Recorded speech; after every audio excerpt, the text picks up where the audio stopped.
Deborah Owens, America's Wealth Coach, and it's time to get wealthy. You're going to learn exactly what you need to do to finally achieve the level of financial success you desire and you deserve. Black is beautiful and profitable too.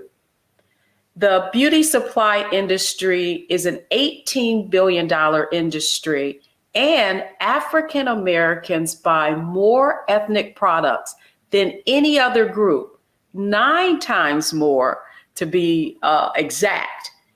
And the truth is that they own only 1% of the beauty supply stores. The majority of African American beauty supply stores are owned by Korean Americans, and they also control the supply chain. Part of that is because many of the products that you find in beauty supply stores, like wigs and hair, are manufactured there. Well, when our guest today found out about that fact, she decided to take matters into her own hands and teach African Americans how they can start their own beauty supply store. And so here's what I want you to know, or what they don't want you to know, about what it really takes to achieve and have a financial successful business. First off is that obstacles really are opportunities, and that's what you're going to learn today. And the other thing is that there's strength in numbers. When you learn how to leverage your resources together, you can overcome any obstacle, and that success leaves clues. And that's why if you want to be successful in any business venture, then you need to find a mentor. And so that's exactly what we're going to cover today. You know that our framework on Get Wealthy for achieving success is mindset, strategy, and execution. And so that's exactly where we're going to begin today with our guest, Janice Fredericks, who, when she discovered these numbers, decided to take matters into her own hands and start her own successful beauty supply store in Queens, New York. And I'm excited to welcome her to Wealthy You today. So Janice Fredericks, welcome to Get Wealthy. Hi, good morning. Good morning. Thank you so much for having me. I'm so excited to talk about beauty supply stores with you this morning. Well, to my point, I mean, Black, it really is beautiful and profitable when it comes to, ethnic beauty. I mean, that figure that I quoted, we purchase 9 times more of these products. Right. So talk to us a little bit about how you basically, when you learned of this, you decided to go into this venture. Right. So like many young African-American women, I was working in the corporate space, and I would frequent the beauty supply stores every single week. And before I knew about the larger, billion-dollar number, I just sat in a beauty supply store one day for 10 minutes and I counted the transactions, and it was almost like 3,000 that was transacted in within 10 minutes. But at the end of that transaction, the person who was collecting the money was treating all the Black women like garbage, right? And so I decided in my mind, like, I just sat in that moment. I was like, wow, we are spending so much money. But at the end of their transaction, it was like a lackluster experience. And I decided to myself, this has to change. Like, I no longer want to spend the amount of money that I'm spending in these stores and leaving feeling horrible, basically. We would go to Saks and, Nordstrom, and we get the champagne experience and we spend hundreds of dollars. But when we go to our local beauty supply store and we're spending the same exact money, we're not getting treated with that champagne experience.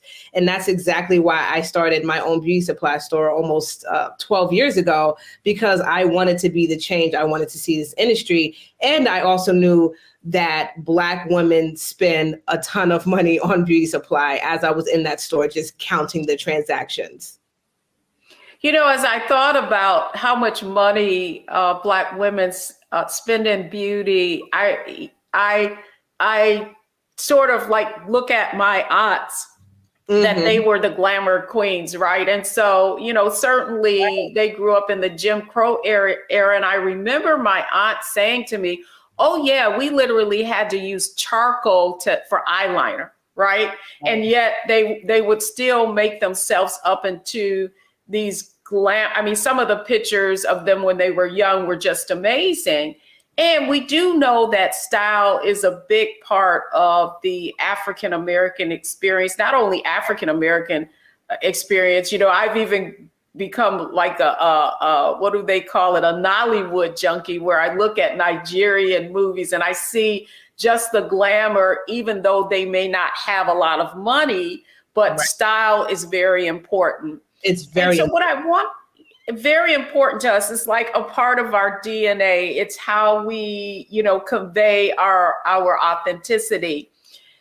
But I'm really, really curious. That number of 1% kind of took my breath away. And so my first question to you is about, what are the barriers to entry? Why is that number so small?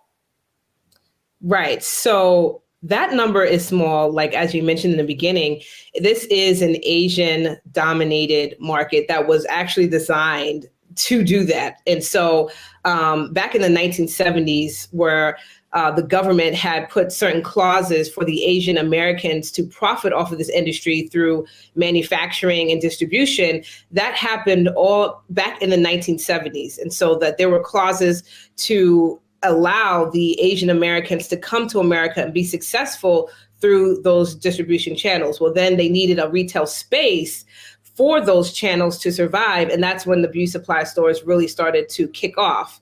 And so because there has been this Asian domination in the industry for decades, they have been able to completely kick African Americans out of this industry.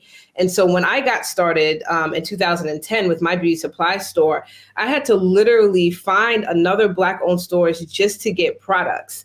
And I had to actually buy products through this other store before they were going to even give me accounts for my own store. Because when I would call the vendors, and if I didn't speak the native tongue, they would literally hang up on me. And so it was extremely challenging to actually open direct accounts with vendors so that I can be a profitable beauty supply store in my first 2 years of business because I didn't speak the native tongue. And so I had to literally get all of my supplies and get my entire start by having a mentor myself. So that was one of the points that I made about what folks need to understand about succeeding in business. And it is the fact that, success leaves clues, and there are, you need a mentor. And so as you grew your own business, right? Do you still own the store in New York? No, I do the consulting full time now. So we created the stores for 8 years, and then I had to completely pivot into helping other Black women because it was a full-time job.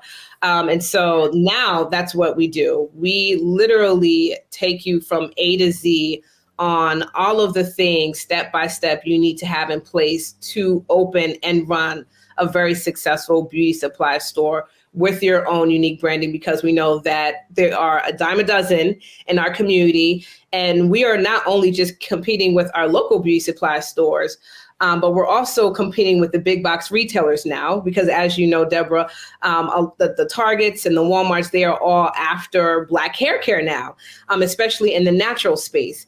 And so it is important strategy-wise, when we talk about strategy and entering this industry in a really strategic way, it's important that we really create a really unique beauty brand before getting started in beauty supply and actually setting up. I want to get to strategy in our next segment, but I'm really curious because I think that what is necessary is that people are informed if they are going to look at this as a business opportunity.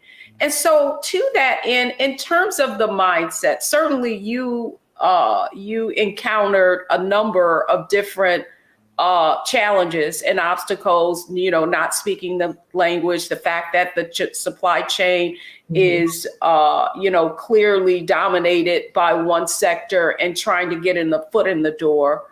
So I want to start with the mindset that you have found in coaching others that you need to bring to the table if you're going to capture this huge market, right? And those increase the number of beauty supply stores that are owned by African Americans themselves. Absolutely. So the first thing I would say is to be definitely purpose driven in this industry, because what we're doing in this movement of creating Black-owned beauty supply stores in our community is where we're becoming change makers. We are here to change the way that Black women have historically purchased their beauty supply products through experience. And so that's the first mindset. It's not a get rich quick type of business. There are going to be a ton of obstacles and challenges. Like I mentioned, the biggest one is actually our vendors and just getting inventory for your beauty supply store. And so you have to have the mindset of I'm a pioneer in this industry. And so it is not going to be easy. I'm a change maker in this industry. And so I'm going to have some challenges, especially when it comes to just even getting the biggest asset on our balance sheet, which is inventory in for the store.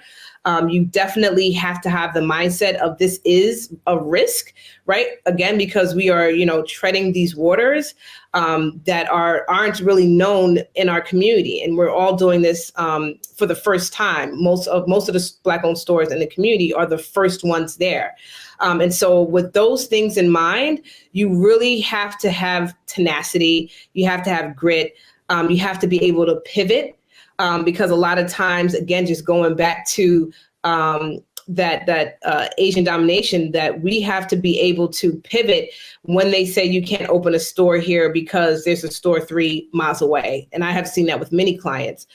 So really the main thing is just to be purpose driven and to understand that you're a pioneer in this and it's not going to be an easy road. Well, it is interesting because in you just sharing in the first few minutes that you couldn't go direct to suppliers, so you had to get your products from other vendors, other beauty supply owners. I mean, that certainly was overcoming an obstacle. And so I'm interested in how you had to, how you thought through if you were going to be successful, that this was the first step you needed to take.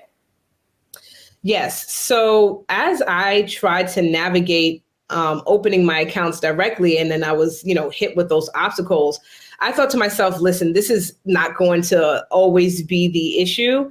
I'm going to get the products anyway, and then I'm going to show these reps, because these are sales reps and they make a commission off of their off of the invoices, that, hey, if I can get the products anyway, and I could show you that people want to shop with me, even though my prices are a little bit higher because I have to charge a little bit more, obviously, because I'm not getting the product direct, but they still want to shop with me because I'm Black owned, for them to just go ahead and open the accounts anyway, because I still have your product anyway. And this is what I also explain to a lot of my clients who are facing issues with getting accounts directly. I say you may have to take a slight loss in the beginning, profit-wise, because you have to go through like a third-party vendor, or you may have to order with another beauty supply store.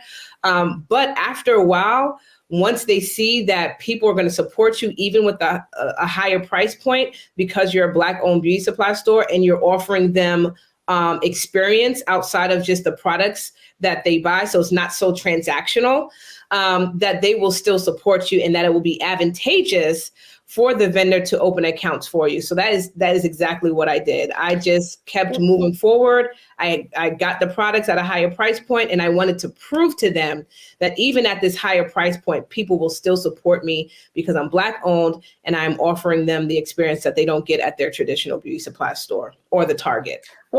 Well, I love how because I think that when you go into any business venture, and we know that African American women in particular are starting businesses at a rapid rate, much higher than their counterparts.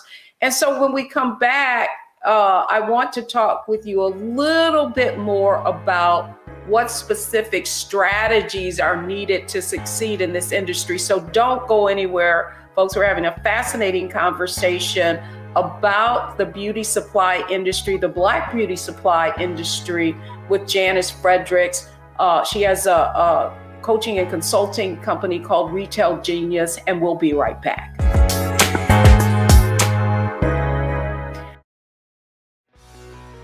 Let's be honest, as successful women, we're crushing it. Maxed out 401k and Roth IRA? Check. Aggressive savings and investments? Check. Yet, the freedom our success was supposed to buy can leave us stuck on the six-figure hamster wheel, watching retirement slip further down the road. There's another way. Get coaching courses and community at wealthyu.com. Pull up a chair, take your seat. The Black Tape with me, Dr. Greg Carr, here on the Black Star Network. Every week, we'll take a deeper dive into the world we're living in. Join the conversation only on the Black Star Network.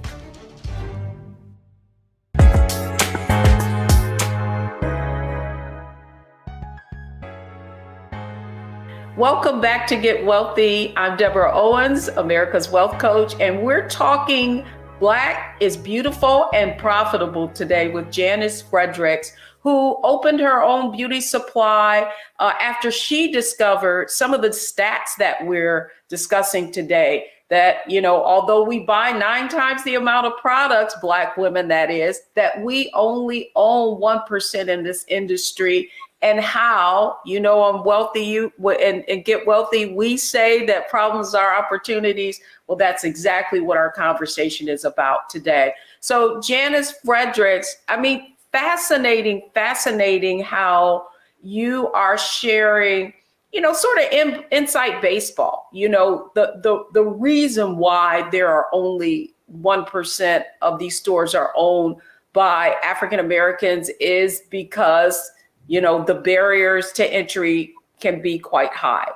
And yet you ran a successful beauty supply store for years, and now you are teaching others. So let's talk strategy, okay? Strategy about what it's going to take to bust through this industry. So for our audience, what is the first thing you need to do if you're listening to this and your ears perked up, that you need to do if you're going to consider starting a venture in this industry? So the first thing I tell people is to figure out how you want to show up in the beauty supply industry. What do you want to be known for? Because what we definitely don't want is a replica of what we've been seeing. And we don't want to repeat the experience of what we have in our traditional beauty supply stores. And so I always ask women, what is the void in your community? What do people complain about when they go to their local traditional beauty supply stores? So in my case, again, back in 2010, this was the start of the natural hair care boom. And so the biggest void was women not having access to the natural hair care products that they were purchasing online. Because again, this was before Target and Walmart, had their natural hair care aisles in their stores.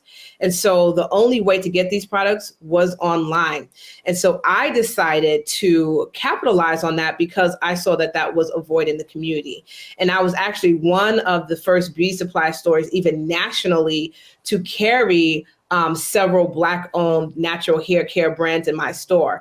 And so my store in Queens, New York, which was a very, very small, cute store, it literally became a natural hair care hub. And so I capitalized on that niche market of providing hair care products to my consumers, products, again, that they can only historically find online or, find on social media. And I was the first to actually have those products in my store before they went on to like big box retailers. And so being able to figure out like, what is the void in my community? What do Black women complain about is the number one strategy to figure out how you want to show up in this industry with your own unique beauty brand. The second thing that I always talk about is the location. So location is still king. And it's so important for you to build your beauty supply store in a space where, Black women are either shopping, where they work or where they live, so that you can capitalize that market. And also, when it comes to location, a lot of times people are afraid to open their beauty supply stores because they may be another Asian-owned store, 3 miles away or 5 miles away. And what I actually say to that is I get excited because I know that when I open my beauty supply store in that area with the type of experience that I'm going to present to the community, that I'm going to immediately take all of their customers, just because we bring something different to the table when we open our Black-owned beauty supply stores in our communities.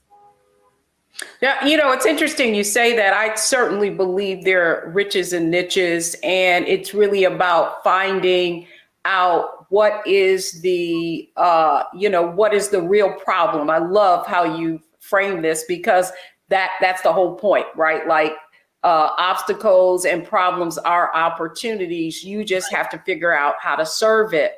However, location is important, but in just in terms of a strategy, when people are considering this industry, now so much is being purchased online. Is your advice then to not only have a good location, but also have a robust online shopping experience as well? I love that you bring that up because it's a question I get daily, especially when people are like, I want to test out beauty supply and I want to start online. And my immediate answer is still no. And this is the reason why. The beauty supply store is a staple in the Black community, period. The number one Google search right now is, in terms of beauty supply, is Black-owned beauty supply near me. So the beauty supply, going back to the beauty supply experience that I talk a lot about, is that Black women still want to come into a space to feel safe, right? We want to come to a place where we can have conversation about our hair with someone that looks like us. We have historically never had that experience. And so that experience can only happen in our physical spaces. Now, I love the online space and mobile beauty supply stores that I've seen come up in the industry in recent years, because it's an awesome supplement to your brick and mortar location. But really, your profits and your sales and your revenue is going to come when you are able to provide that safe space for Black women within their own communities. The other aspect of strategy that I feel like you're conveying is that the biggest competitive advantage that you can take advantage of as a beauty supply owner that is Black really is creating the experience that they're not necessarily getting elsewhere, even though there are, I can go down one road and there are tens of numbers of them. Right, exactly. The way that we are going to be competitive in this oversaturated market, and the way we're going to compete against Target and Walmart and even these like mega beauty supply stores, is going back to the core essence of what retail is. And that is someone's ability to come into your space and use their five senses, seeing, testing out the products, having regular conversations, because right now retail is so transactional. It's the self-checkout and the self this and the self that. Black women in particular, we want conversation. We crave conversation when it comes to our beauty, especially when it comes to our crown, which is our hair. Like we spoke earlier, like this is our identity. And so with our shopping experience, we crave the conversation to understand, am I buying the right products? How's this product going to make me feel? How does this product translate into my everyday confidence? Right? And people pay a lot to look and feel good and to be confident at the end of the day.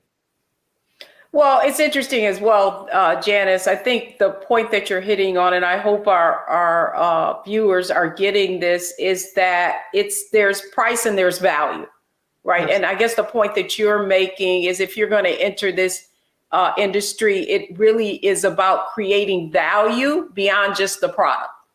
Absolutely. Absolutely. But I do have, one other question for you in terms of retailer, right? So I'm seeing. In fact, I was in the mall yesterday and so many of these stores are closing, right? And COVID has had a significant impact on in-person retailer. How has it impacted the beauty industry more specifically? And would you still recommend that or advise someone to actually open a brick and mortar even with the kinds of challenges that the pandemic has presented? So that's a really interesting question because during the pandemic, our Black-owned beauty supply stores were actually able to thrive because we have access to our consumers and customers in a place where Target and a lot of the Asian-owned stores didn't have access to their data because, again, it was more transactional for them. So they weren't collecting emails, they weren't collecting phone numbers like our Black-owned beauty supply stores. And so in that time, we were able to capitalize off of their stores being shut down and not being able to reach their consumer. And we were able to do like delivery and, curbside pickup and, just really communicate with our customers on a more intimate level because we had those relationships established. So the pandemic did a great thing, a great service for our Black-owned beauty supply stores. And it did obviously change the way our consumers shop for beauty supplies. And so that you will have a small group of people who still prefer to do like curbside pickup and delivery and things of that nature. And so what that actually did for our Black-owned stores, it just actually created additional revenue channels. And so now we have the ability to outsource delivery. We have the ability to have like 24-hour service where we can outsource someone coming to pick up their products or do a delivery service. So some of our stores do have like a 24-hour service where they can deliver your products to your hair salon, for example, 3:00 in the morning. I have one client that does that and she makes a lot of money. So there has been so many different opportunities now that the pandemic has happened and it kind of shaped the way people are shopping for their beauty supply, where we can add in those additional revenue streams in addition to our actual brick and mortar locations. What you're talking about is innovation. And, as a business owner myself, certainly I had to innovate. A lot of that had to do with virtual and just how we connected.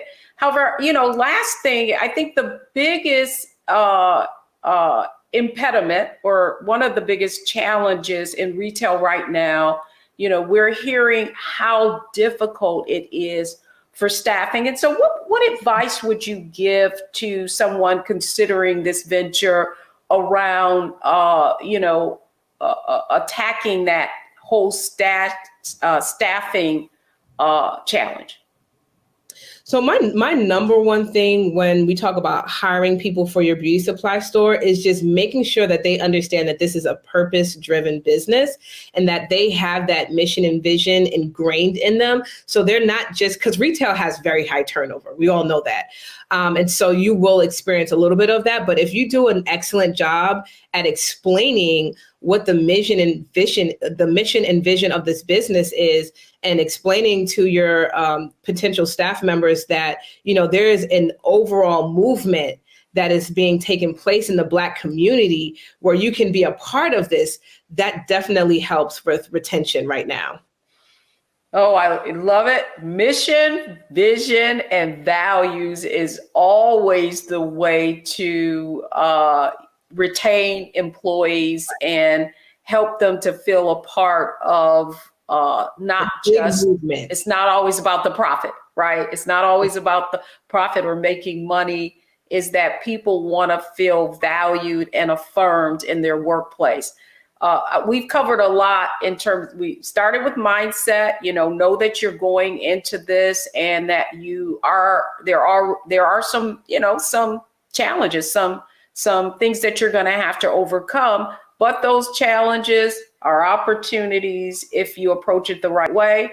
And then strategy, we talked a lot about how, if you're going to enter this industry, you need to innovate and really think out of the box, but more importantly, take ownership and convey that it's a movement and that you're going into this not just about profit, but purpose is a part of that. And when we come back, I want to talk to Janice a little bit about execution. Now, if you're thinking about, if your antenna went up and you thought this could be an opportunity, now we're going to talk about how you execute on it.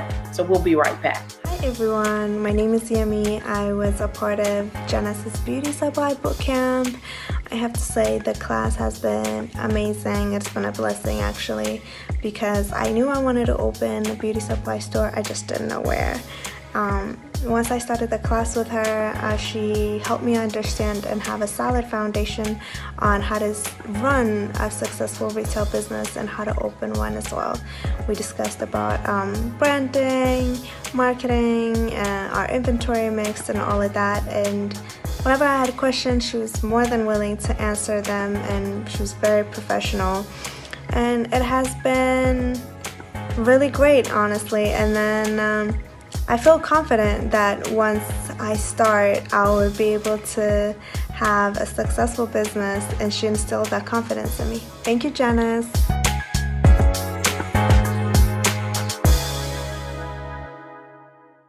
Hi, I'm Dr. Jackie Hood Martin, and I have a question for you. Ever feel as if your life is teetering and the weight and pressure of the world is consistently on your shoulders? Well, let me tell you, living a balanced life isn't easy. Join me each Tuesday on Black Star Network for A Balanced Life with Dr. Jackie. We'll laugh together, cry together, pull ourselves together, and cheer each other on. So join me for new shows each Tuesday on Black Star Network, A Balanced Life with Dr. Jackie.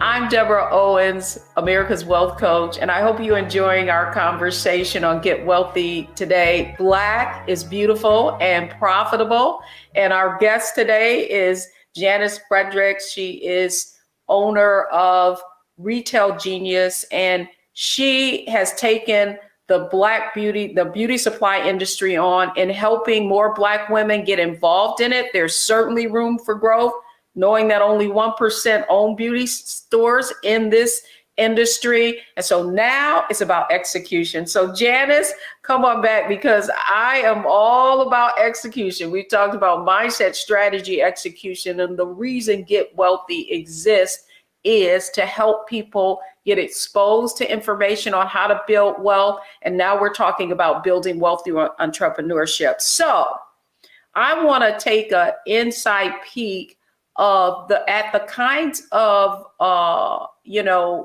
consulting you do with people who are considering this industry. So if I wanted to execute on this, what's the first thing that I need to do to prepare myself to be successful in this industry?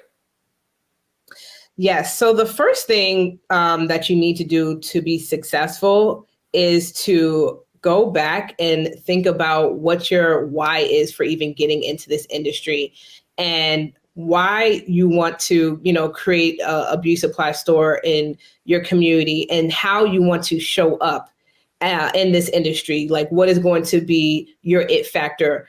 That's literally the number one thing that we do. What kind of products do you want to sell? Like, so I mentioned in my and with my store, I capitalized on like the natural hair care movement. And so like what trends can you capitalize on? Because that's going to be the focus of our core product mix. And so we take time to really define that, because again, we don't want to be a replica of what we've seen in the community already. And so when we come up with your unique beauty supply brand, we then start to think about the funding. So the funding piece is one of the biggest obstacles for people actually getting started. So they have the strategy, they know how they want to show up in this industry. They know what the void is in their community, but it's the funding that holds a lot of people back. And so it's the funding, and then it's figuring out, well, how much do I need for my particular store, right? Because we have boutique size stores, and then we have mega beauty supply stores. And so the funding piece and the budget varies a lot. Location is a big factor. I opened my store in New York, which is one of the most expensive places to operate any type of business. And then there's a lot of Black-owned beauty supply stores down in the South. And so all of these factors, we sit down and we figure out, what is the budget going to be? Where are we going to get this funding? Do we need investors? And so we come up with a funding map, which is just your roadmap of how we're going to get funding for your beauty supply vision. Because what I want is to see your vision be executed. I don't want to scale down. I don't want to dumb down the vision. I want to make sure that we figure out how we're going to get the funding to execute your specific vision that God gave you. And once we figure out the funding piece, we get to work on one of the second biggest obstacle, which is finding that perfect location. And so on our team, we actually have a realtor that does that part for our clients. And so she goes out and she looks at different spaces, and she, comes up with an LOI and, walks our clients through that whole process of, securing an amazing location, getting an amazing lease. And then we start to build out the store. And so I have an amazing team with me now, where I have an architect on our team who does an amazing store layout. I have an interior designer who builds out a beautiful, appealing, premium space where a Black woman can come in and just feel luxurious and feel seen and have an amazing experience in your store. And we put all of those pieces together, my team and I, for all of our clients. And then I go ahead and I actually am the person who does the vendor accounts and orders the products for all of my clients, because I have those established relationships with a lot of the vendors. I've been in this industry almost 20 years now. And so it's easy for me to now bridge that gap, where before 10 years ago, if you had called a vendor and you didn't speak their native tongue, they would literally hang up on you. And so now I fill the void for people who are now needing to get accounts for their beauty supply stores, because I have these relationships with them and they understand that this is a movement. So you might as well just work with me and my clients, because we are going to open these stores with or without these direct accounts. And so once we get the accounts, it's just all about getting the word out and having a robust marketing plan so that the community knows that, hey, a Black-owned beauty supply store is opening in the community and we need your support. And so we create a robust marketing plan for all of our clients before we have our soft launch event. So in my program, I teach a 2-launch strategy. So that's having a soft launch event to troubleshoot the store and to troubleshoot the product mix and POS system and a lot of our back end operations. And then we have a really big grand opening event where we have the Black Chamber of Commerce come out. We have beauty influencers. And so that whole thing ties in all together at our big grand opening event. And that's kind of a real snapshot of what it takes to open a beauty supply store in your community. Well, yes, this is Get Wealthy, and one of the things that I'm a numbers person, and so what I would say, what I want this audience to understand is typically if you were going into a franchise or something of that sort, there's a minimum investment required, and then I want them to get a sense. So if you were just to look back over the people who have maybe were sort of early stage and maybe didn't have the a lot of capital to invest. I mean, just a general amount of investment that required. Certainly capital can come from different places, but in their minds, what should they look at? What should they consider if they were going to go into this venture? So I would say the average is around a low six-figure investment. We have open beauty supply stores with, just 50,000, but obviously the more inventory you have, the more opportunity you have to make money and be a profitable store. And so I tell people to, think about 90,000 to it's upwards 150,000. Just depending again on where you are location wise, because that makes a world of a difference.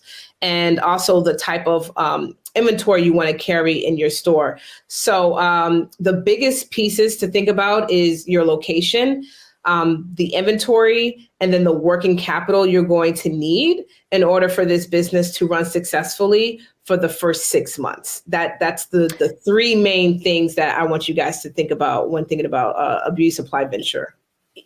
Yeah, that's very helpful. And so in addition to that, one of the things that I hear you saying is about inventory, and inventory is money.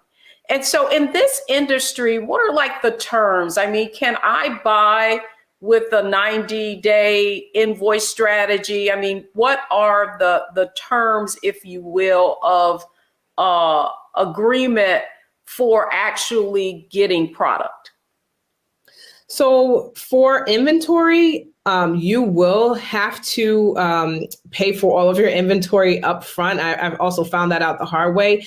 A lot of the vendors don't like to give terms in the beginning, but after about 3 to 6 orders, they do offer net terms. So net 30 days, net 60 days, net 90 days. In some cases, they will offer terms, but a lot of times just getting in this industry and not being an agent-owned store, they will not extend terms to you. So that is why it is so important for you to understand what your budget is going to be and how much inventory you're going to need to fill your store up front, because you will have to pay for all of that inventory out of pocket when you first open your beauty supply store.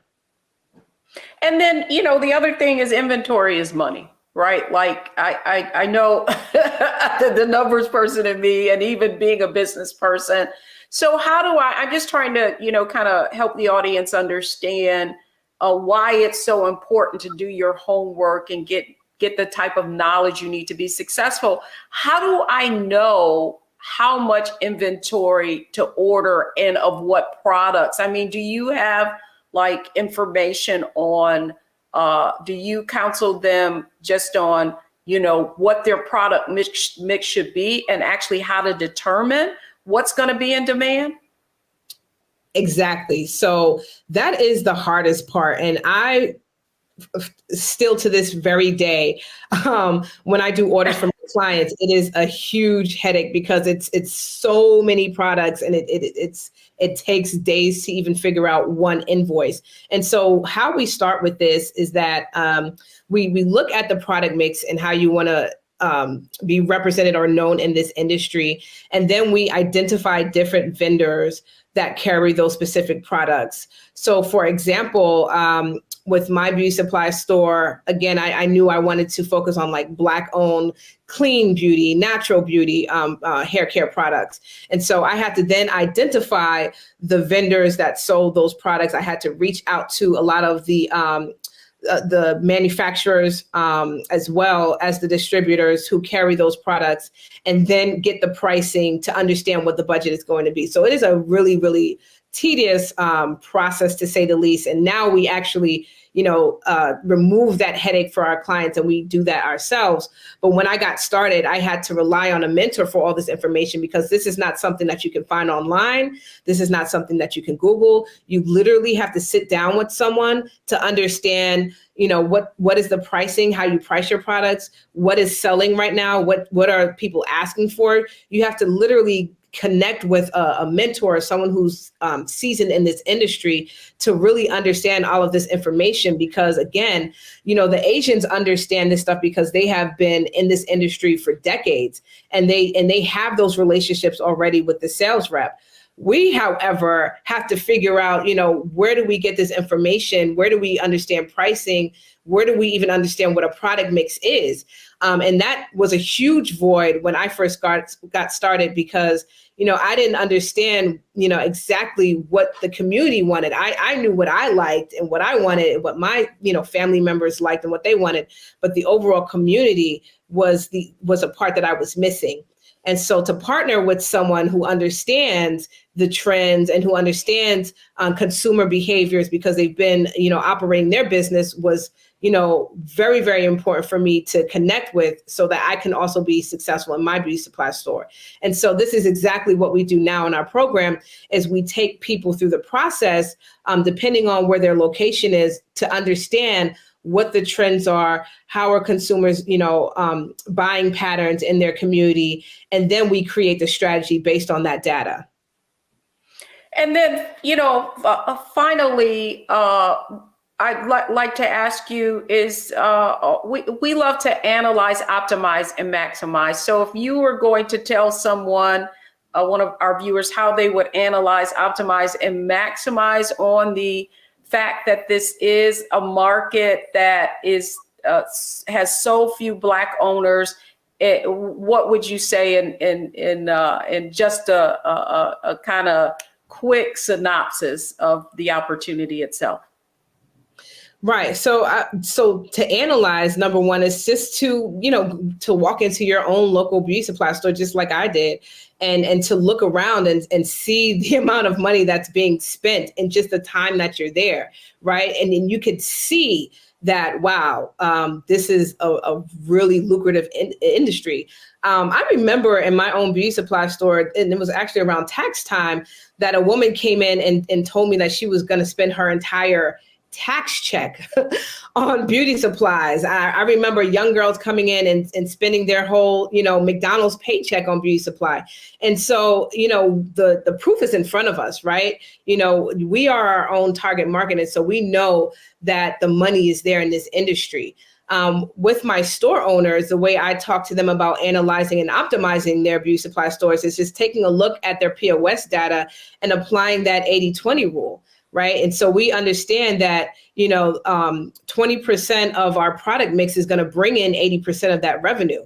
And that holds true with many industries. And so by taking a look at our POS system and taking a look at the data, and first of all, just making sure that you have a POS system, because when I first got started, that was another mistake that I made, is I didn't have and so now I heavily teach that we need to have these systems in place before you transact at your soft launch, and then applying that 80-20 rule and just looking at the data. So what is our product mix telling us? What 20% of our product categories are bringing 80% of that revenue? And let's drill down on that, and let's, replenish our inventory based on what that data is showing. And that's exactly how I scaled my own beauty supply store, is just taking a look at what the trends are and just keeping my ear to the ground with our consumers and having those conversations. Because again, historically, we come into these stores and there's no conversation, with the owners. And so we have the opportunity to have those conversations.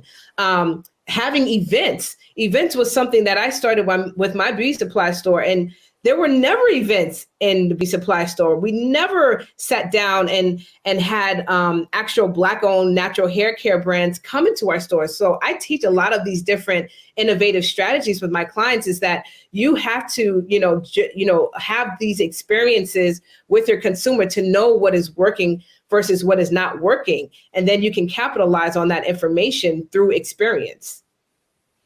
And then, Brilliant, because you're a woman after my own heart when it comes to numbers. The data will tell you. When somebody asks me, what should I do?